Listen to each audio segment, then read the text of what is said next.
সম্মানিত হাজিরিন, আল্লাহ রাসূল সাল্লাল্লাহু আলাইহি ওয়াসাল্লাম হাদিসের ভিতরে বলতেছেন, as-salatu imaduddin man aqamaha faqad aqama ad-din wa man hadamaha faqad hadama ad-din। আল্লাহ রাসূল সাল্লাল্লাহু আলাইহি ওয়াসাল্লাম বলতেছেন, নামাজ হচ্ছে ধর্মের খুঁটি। কিসের খুঁটি বলেন? নামাজ ধর্মের খুঁটি। আল্লাহ রাসূল সাল্লাল্লাহু আলাইহি ওয়াসাল্লাম বলেন, যে ব্যক্তির নামাজ ঠিক থাকলো সে ধর্মকে ঠিক রাখলো। সুবহানাল্লাহ। যে কি নামাজ ঠিক রাখলো সে ধর্মকে ঠিক রাখলো, আর যে ব্যক্তি নামাজকে ঠিক রাখলো না সে ধর্মকে বিনষ্ট করে ফেললো। নামাজ যদি আমি মুসলমান হয়ে যদি নামাজ যদি আমি ঠিক না রাখতে পারি, তাহলে আপনার আমার ওই ইমানদার হয়ে নাম করা মুসলমান হয়ে আপনার আমার কোনো কাজে আসবে না। সম্মানিত হাজিরিন, আল্লাহ রাসূল সাল্লাল্লাহু আলাইহি ওয়াসাল্লাম যে ব্যক্তি নামাজ খুশু খুজুর সাথে পালন করবে, নামাজকে যে ঠিক রাখলো, আল্লাহ রাসূল সাল্লাল্লাহু আলাইহি ওয়াসাল্লাম বললেন সে ধর্মকে ঠিক রাখলো, আর যে নামাজকে ঠিক রাখলো না সে ধর্মকে ঠিক রাখলো না। তো বোঝা যায় যে আমি ইমানদার যদি দাবি করি, মুসলমান যদি দাবি করি, তাহলে আপনার আমার নামাজকে ঠিক রাখা লাগবে। আল্লাহ পাক রব্বুল আলামিন বললেন, ওয়াসজুদে ওয়াকতারিবে, হে আমার বান্দারা তোমরা সিজদা করো এবং আমার নিকটবর্তী হও। সুবহানাল্লাহ। কার নিকটবর্তী হওয়ার কথা বলতেছেন? আল্লাহর নিকটবর্তী হওয়ার কথা বলতেছে। সম্মানিত হাজিরিন, আল্লাহর নিকটবর্তী হওয়ার বড় মাধ্যম হচ্ছে, সবচেয়ে বড় মাধ্যম নামাজ। কি বলেন? সবচেয়ে বড় মাধ্যম নামাজ। আল্লাহর সাথে সম্পর্ক বাড়ানোর জন্য আপনার নামাজই আপনার যথেষ্ট। সম্মানিত হাজিরিন, আবার আল্লাহ রাসূল সাল্লাল্লাহু আলাইহি ওয়াসাল্লাম বললেন, আকরাবু মা ইয়াকুনুল আবদু মির রাব্বিহি ওয়া হুয়া সাজিদ, বান্দা সিজদারত অবস্থায় তার রবের সবচেয়ে নিকটবর্তী হয়ে যায়। সুবহানাল্লাহ। বান্দার নামাজরত অবস্থায়, সিজদারত অবস্থায় ওই বান্দা সবচেয়ে আল্লাহর নিকটবর্তী হয়ে যায়। সুবহানাল্লাহ। তো বোঝা যায় এখানে সিজদা দ্বারা উদ্দেশ্য হলো নামাজ, অর্থাৎ যার নামাজ যত বেশি সুন্দর, যত বেশি আল্লাহর নিকটবর্তী সেই ব্যক্তি তত বেশি। সুবহানাল্লাহ। যে আল্লাহর সাথে সম্পর্ক তার বেশি, যার নামাজ যত বেশি। সম্মানিত হাজিরিন, এই জন্য আমরা যত কাজ করি না কেন, আমরা যদি নামাজ যদি ঠিক রাখতে পারি, আপনার আমার জন্য সবচেয়ে বেশি ফায়দা আপনাকে আমাকে আল্লাহ পাক রব্বুল আলামিন দিবেন। সুবহানাল্লাহ। সম্মানিত হাজিরিন, আল্লাহ রাসূল সাল্লাল্লাহু আলাইহি ওয়াসাল্লাম একদিন মসজিদের ভিতরে আলোচনা করতেছে। আল্লাহ রাসূল সাল্লাল্লাহু আলাইহি ওয়াসাল্লাম বলতেছেন, হে আমার সাহাবীরা, তোমরা কি আমার সাথে জান্নাতে যাইতে চাও? সাহাবীরা বললেন, ইয়া রাসূলুল্লাহ, ইয়া হাবিবাল্লাহ, আমরা তো আপনার সাথে জান্নাতে যাইতে চাই, কিন্তু জান্নাতে যাওয়ার জন্য কোন আমল আমাদের জন্য জরুরি? জান্নাতে যাওয়ার জন্য কোন আমল আমাদের জন্য জরুরি? ইয়া রাসূলুল্লাহ, ইয়া হাবিবাল্লাহ, আপনি বলে দেন। আল্লাহ রাসূল সাল্লাল্লাহু আলাইহি ওয়াসাল্লাম বললেন, হে আমার সাহাবীরা, জান্নাতে যাওয়ার জন্য যদি কোনো বান্দা বান্দি যদি ওয়াক্ত মতো, সময় মতো যদি 5 ওয়াক্ত নামাজ পালন করে, আল্লাহ পাক রব্বুল আলামিন বললেন, আল্লাহর হাবিব সাল্লাল্লাহু আলাইহি ওয়াসাল্লাম বললেন, কিয়ামতের দিন আমার সঙ্গে তাদেরকে আমি জান্নাতে নিয়ে যাব। একটু জোরে বলেন না সুবহানাল্লাহ। আল্লাহ পাক রব্বুল আলামিন তাদেরকে জান্নাতে দিবেন। আল্লাহ রাসূল সাল্লাল্লাহু আলাইহি ওয়াসাল্লাম তাদেরকে হাত ধরে জান্নাতের ভিতরে নিয়ে যাবে। সুবহানাল্লাহ। আল্লাহ রাসূল যদি জান্নাতে নিয়ে যায়, আপনার আমার আর কোনো কথা আছে বলেন? কথা নেই। আর জান্নাতে যাবার কোনো বাধা আর পড়বে না যদি আল্লাহ রাসূল সাল্লাল্লাহু আলাইহি সাল্লাম নিয়ে যায়। সম্মানিত হাজিরিন, এই ওয়াজ আল্লাহ রাসূল সাল্লাল্লাহু আলাইহি সাল্লামের সাহাবী হযরত আব্দুল্লাহ আনসারী রাদিয়াল্লাহু তাআলা আনহু শুনলেন। হযরত আব্দুল্লাহ আনসারী রাদিয়াল্লাহু তাআলা আনহু বাড়ি গেলেন। বাড়ি যাবার পরে তার বিবি শুনতেছে আল্লাহ রাসূল সাল্লাল্লাহু আলাইহি সাল্লামের পিছনে আপনি নামাজ পড়তে গেলেন, আজকে এত বেশি কেন দেরি হলো? বলতেছে, আমার বিবি, আল্লাহ রাসূল সাল্লাল্লাহু আলাইহি সাল্লাম আজকে একটা ওয়াজ শোনাইছে, সেটা হলো যদি কেউ ঠিক মতো ওয়াক্ত মতো নামাজ আদায় করে, আল্লাহ পাক রব্বুল আলামিন, আল্লাহ রাসূল সাল্লাল্লাহু আলাইহি সাল্লাম বলেছেন সে আল্লাহ রাসূলের সাথে জান্নাতে প্রবেশ করবে। সুবহানাল্লাহ হামদিহি। সম্মানিত হাজিরিন, সমস্ত নবী এবং রাসূলদের উপরেও এই নামাজ ফরজ ছিল কিনা বলেন? প্রত্যেক নবীদের উপরে ফরজ ছিল। আল্লাহ পাক রব্বুল আলামিন এই নামাজকে ফরজ করেছে। শুধু তাই নাই, সমস্ত গাছ গাছরা, তরুলতা, কীট পতঙ্গ সবার উপরে নামাজ আছে, সবার উপরে নামাজ আছে, কিন্তু তাদের কোনো প্রতিদান দেওয়া হবে না। তাদের কোনো কি দেওয়া হবে না? প্রতিদান দেওয়া হবে না। একমাত্র প্রতিদান পাবে উম্মতে মুহাম্মাদি। সুবহানাল্লাহ। আর কোনো কিছুই এই নামাজের প্রতিদান কেউ পাবে না, শুধু উম্মতে মুহাম্মাদিরা এই নামাজের প্রতিদান পাবে। সম্মানিত হাজিরিন, এজন্য সমস্ত ইবাদত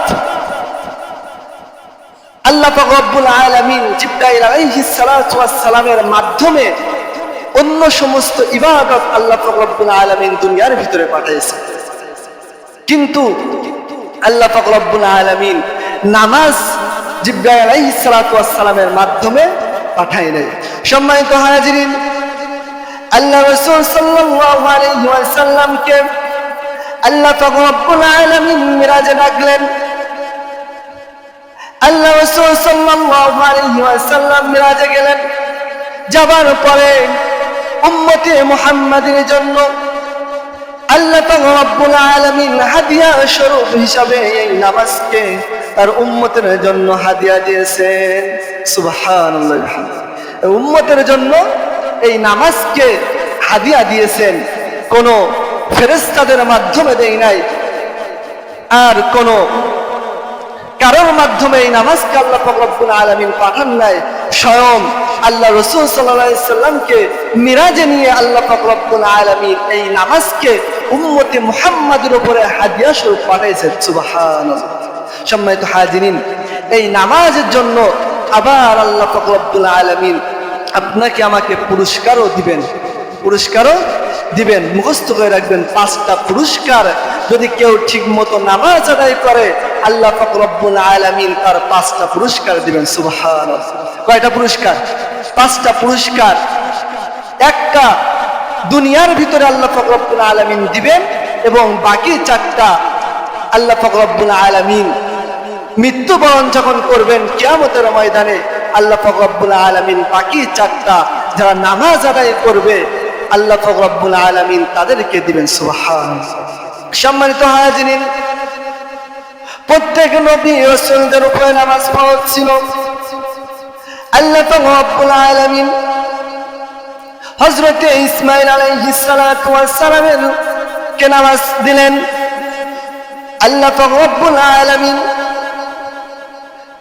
হযরত ইসমাঈল আলাইহিস সালাতু ওয়াস সালামকে নামাজ দিলেন। হযরত ইসমাঈল আলাইহিস সালাতু ওয়াস সালাম নিজে সহ তার পরিবারদেরকে নামাজের তাগিদ দেওয়া শুরু করলেন। নিজে সহ তার পরিবারদেরকেও নামাজের তাগিদ দিলেন যে, হে আমার পরিবার পরিজনরা, তোমরা, আমি নিজেও নামাজ আদায় করব, তোমরাও কি করো? নামাজ আদায় করো। সম্মানিত হাজিরিন, শুধু তাই নাই, আল্লাহ তাআলা রব্বুল আলামিন হযরতে মূসা আলাইহিস সালাতু ওয়াস সালামকে নামাজের নির্দেশ দিয়েছিলেন। সুবহানাল্লাহ। হযরতে মূসা আলাইহিস সালাতু ওয়াস সালামকে আল্লাহ পাক রব্বুল আলামিন নামাজের নির্দেশ দিয়েছেন। আল্লাহ পাক রব্বুল আলামিন ইরশাদ করেন, ইন্নানি আনাল্লাহু লা ইলাহা ইল্লা আনা ফা'বুদনি وأقيم الصلاة لذكري আল্লাহ তাআলা বলেন আমি আল্লাহ, আমি ছাড়া কোনো মাবুদ নাই, কোনো ইলাহ নাই। আল্লাহ ছাড়া কি কোনো মাবুদ আছে, ইলাহ আছে? তার কোনো শরীক আছে কিনা বলেন? তার কোনো কি নেই, শরীক নাই। হযরত মূসা আলাইহিস সালাতু ওয়াস সালামকে আল্লাহ পাক রব্বুল আলামিন বলতেছেন আমি আল্লাহ, আমি ছাড়া অন্য কোনো ইলাহ নাই, মাবুদ নাই, অতএব আমার ইবাদত করো। সুবহানাল্লাহ, আমার ইবাদত করো আর আমার শরণার্থে তুমি নামাজ আদায় করো। সুবহানাল্লাহ। কার বলতেছেন? হযরতে মূসা আলাইহিস সালাতু ওয়াস সালামকে আল্লাহ পাক রব্বুল আলামিন বলতেছেন। শুধু তাই নাই, হযরতে ইব্রাহিম আলাইহিস সালাতু ওয়াস সালামকেও আল্লাহ পাক রব্বুল আলামিন নামাজের ঘোষণা দিয়েছেন।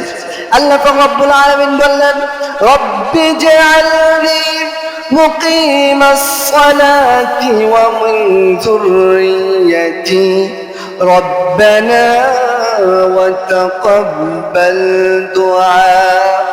হে আমার পালনকর্তা, আমাকে নামাজ কায়েমকারী করুন এবং আমার সন্তানদের মধ্য থেকেও হে রব, হে আল্লাহ, হে আমাদের রব, আমার দোয়া কবুল করো। আমার দোয়া কি করো? কবুল করো এবং আমাকেও নামাজ দানকারী হিসাবে আপনি আমাকে দেন এবং আমার সন্তানদেরকেও এই নামাজের ভিতরে চালাই দিন। সুবহানাল্লাহ। সম্মানিত হাজিরিন, আমরা বড় গাফেল হয়ে যাচ্ছি নামাজের দিকে এবং সময় মতো আমরা নামাজ পড়ি না, অন্য সব কাজ করি, কিন্তু নামাজ আমরা ঠিক মতো পালন করি না। সম্মানিত হাজিরিন, কিয়ামতের দিন আল্লাহ পাক রব্বুল আলামিন আপনাকে আমাকে কিভাবে জান্নাতে দিবেন? আমি যদি নামাজ আদায় না করি, আল্লাহ পাক রব্বুল আলামিন এবং আল্লাহর হাবিব সাল্লাল্লাহু আলাইহি সাল্লাম আপনার জন্য কোনো সুপারিশ করতে পারবে না। সম্মানিত হাজিরিন, এজন্য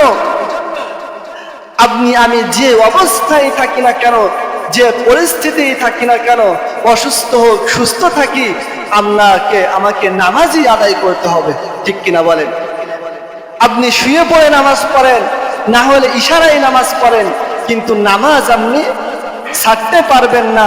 আপনি যদি নামাজ ছাড়েন তাহলে মনে করবেন আপনার ইমানের ভিতরে ঘাটতি আছে, আপনি এখনো পরিপূর্ণ মুসলমান হতে পারেন না। সম্মানিত হাজিরিন, ইমান কিন্তু দেখা যায় না, দেখা যায়? ইমান কিন্তু দেখা যায় না। ইমান হলো বিশ্বাস। কি? বিশ্বাস এবং মুখ দিয়ে স্বীকারোক্তি যে আমি মুসলমান, আমি ইমান এনেছি। আর ইমান হচ্ছে অন্তর থেকে বিশ্বাস করা। আমি মুসলমান যদি দাবি করি, আপনাকে আমাকে অন্তর দিয়ে এই ইমানকে লা ইলাহা ইল্লাল্লাহু মুহাম্মাদুর রাসূলুল্লাহ আপনাকে আমাকে বিশ্বাস করতে হবে। সম্মানিত হাজিরিন, আল্লাহ পাক রব্বুল আলামিন আপনাকে আমাকে জান্নাতে দিবেন। কিয়ামতের দিন আপনার আমার যখন হিসাব টাকা হবে, আমি জীবনে কি করেছি এই হিসাব আল্লাহ পাক রব্বুল আলামিন নেবেন না। নেবেন কি? বলেন নেবেন না। কিয়ামতের দিন আপনি দানের সাথে সাথে আল্লাহ পাক রব্বুল আলামিন একটা আমলের প্রথম হিসাব নিবে। প্রথম কি নিবে? হিসাব নিবে। আল্লাহ রাসূল সাল্লাল্লাহু আলাইহি ওয়াসাল্লাম বলেন আউয়ালু মা ইউহাসাবু বিহিল আবদু ইয়াওমাল কিয়ামাতিস সালাম। আমি আল্লাহ পাক রব্বুল আলামিন, হে আমার বান্দারা, কিয়ামতের দিন সর্বপ্রথম যখন আমার সামনে তোমরা দাঁড়াইবা, আমি আল্লাহ পাক রব্বুল আলামিন সর্বপ্রথম তোমাদের ওই নামাজের হিসাব নিব। কিসের হিসাব নিব? নামাজের হিসাব নিব। যদি তোমাদের নামাজের হিসাব যদি ঠিক থাকে, বাকিগুলো সহজ হয়ে যাবে। সুবহানাল্লাহ। সম্মানিত হাজিরিন, নামাজ আপনার আমার জন্য কেমন জরুরি। আমি যেমন 3 বেলা ভাত খাই কিনা বলেন? 3 বেলা ভাত খাই, অন্যান্য কাজও করি। সম্মানিত হাজিরিন, নামাজও আপনার আমার জন্য যেমন ভাত জরুরি হয়ে যায়, তেমনি আপনার আমার জন্য নামাজও ওই ভাতের চেয়েও বেশি জরুরি, ঠিক কিনা বলেন? কারণ আল্লাহ পাক রব্বুল আলামিন এই নামাজের বিনিময়ে দুনিয়ার ভিতরে একটা পুরস্কার দিবেন, সেটা হচ্ছে যদি কেউ ঠিক মতো নামাজ আদায় করে। আল্লাহর হাবিব সাল্লাল্লাহু আলাইহি সাল্লাম বললেন, আল্লাহ পাক রব্বুল আলামিন বলেন তার দুনিয়ার ভিতরে তার কোনো রুজির অভাব হবে না, তার কোনো অর্থ সম্পদের অনটন হবে না। সুবহানাল্লাহ, তার কোনো কি হবে না? রুজির অভাব হবে না। সম্মানিত হাজিরিন, আপনার আমার জন্য দুনিয়ার ভিতরে আমরা বেশি কাজে লেগে থাকি তো অভাব অনটনের জন্য, ঠিক কিনা বলেন? টাকার পিছনে ঘুরি, কিন্তু আল্লাহর হাবিব বললেন নামাজ যদি তোমাদের ঠিক থাকে তাহলে সর্বপ্রথম রুজি রোজগারের জীবনে সংকীর্ণতা তোমাদেরকে দূর করে দিব। সুবহানাল্লাহ। সম্মানিত হাজিরিন, এই জন্য আপনার আমার জন্য নামাজ জরুরি কিনা বলেন? শুধু তাই নাই, কিয়ামতের দিন যখন আল্লাহ পাক রব্বুল আলামিন হিসাব নিবেন, তখন আপনি আমি যদি নামাজের হিসাব না দিতে পারি, আপনার আর কোনো হিসাব দেবার কথা আল্লাহ পাক রব্বুল আলামিন বলবেন না, বলবে আমার সামনে থেকে নিয়ে যাও আর এদেরকে জাহান্নামে দিয়ে দাও। মুসলমান পরিচয় তো নামাজের মাধ্যমে, ঠিক কিনা বলেন? আপনার আমার যদি নামাজ ঠিক যদি না থাকে, আপনি আমি যত